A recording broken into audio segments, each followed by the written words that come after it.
దేశానికి వెన్నుముక అన్నదాత, దేశానికి పట్టుకొమ్మలు రైతులు అంటమే తప్ప చేతల్లో ఆచరించేవారే లేరని వ్యవసాయ శాఖ మంత్రి అచ్చెన్నాయుడు ఆరోపించారు.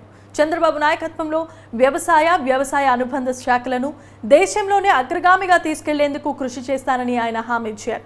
మంగళగిరి వ్యవసాయ శాఖ రాష్ట్ర కార్యాలయంలో వ్యవసాయ శాఖ కోఆపరేటివ్ శాఖ సభ్యులతో మంత్రి అచ్చెన్నాయుడు సమావేశాన్ని నిర్వహించారు. ఖరీఫ్ సీజన్లో వ్యవసాయానికి ఎరువులు అందలేదన్న మాట రాకుండా కృషి చేస్తానని అన్నారు. గత ప్రభుత్వ హయాంలో వ్యవసాయానికి చేసిందేమీ లేదని దుయ్యబట్టారు.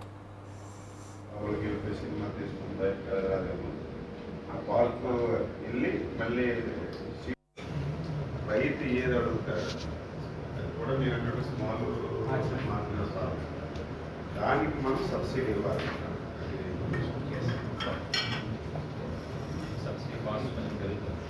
ఏముందండి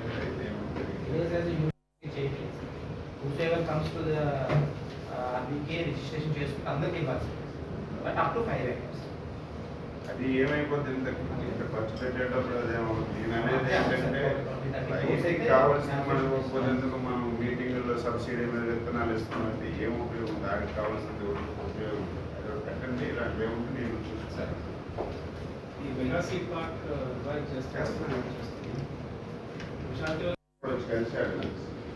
మంచి కాన్సెప్ట్ అది. అదే ఎగ్జాంపుల్ కూడా చెప్పాడు, రామోజీ ఫిల్మ్ సిటీ డబ్బులన్నీ పట్టుకొని లోపలికి వెళ్ళిపోయి సినిమా తీసుకుంది రాదేమో. ఆ పార్కు వెళ్ళి మళ్ళీ రైతు ఏది అడుగుతారు అది కూడా మీరు అన్నట్టు స్మాల్ మార్కెట్, దానికి మనం సబ్సిడీ ఇవ్వాలి.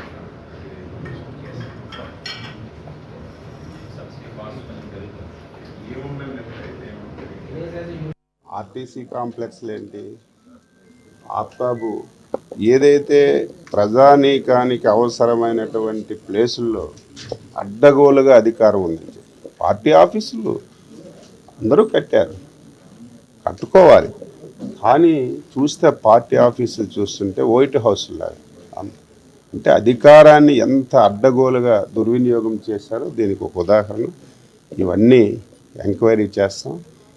ముఖ్యమంత్రి ఎంత దారుణం అంటే నది పక్కన పెర్మిషన్స్ లేకుండా రూల్స్కి విరుద్ధంగా ప్రజావేదిక కట్టారని చెప్పి మొదటి రోజే కూల్చేశాడు.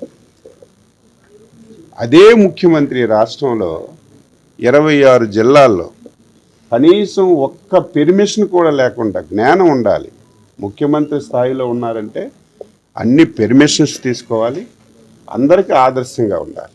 అటువంటి వ్యక్తి అధికారం ఉంది, ఈ రాష్ట్రంలో నేనే శాశ్వతంగా ఉంటాను, ఈ రాష్ట్రానికి శాశ్వతంగా నా పార్టీ ఉంటుందని చెప్పి మదమెక్కి విర్రవీగి మొత్తం ఆఫీసులన్నీ కూడా ఒక్కటంటే ఒకటి పెర్మిషన్ లేకుండా కట్టారు. అవన్నీ వెరిఫై చేస్తున్నాం. నిన్న లేదు మొన్న కేంద్ర కార్యాలయం కూడా కట్టారు. అది రూల్స్కి విరుద్ధంగా కట్టారు. న్యాయస్థానాలు ఆదేశాలు ఇచ్చి ఇమీడియట్గా దాన్ని డిస్మాంటిల్ చేయమని చెప్తే ఆఫీసర్లు వాళ్ళ డ్యూటీ వాళ్ళు చేసి ఎరగొట్టారు. దానికి కూడా చంద్రబాబు నాయుడు బాధ్యత తీసుకున్న తర్వాత మా మీద పడ్డాడని రూల్స్కి వ్యతిరేకంగా మాట్లాడుతున్నారు.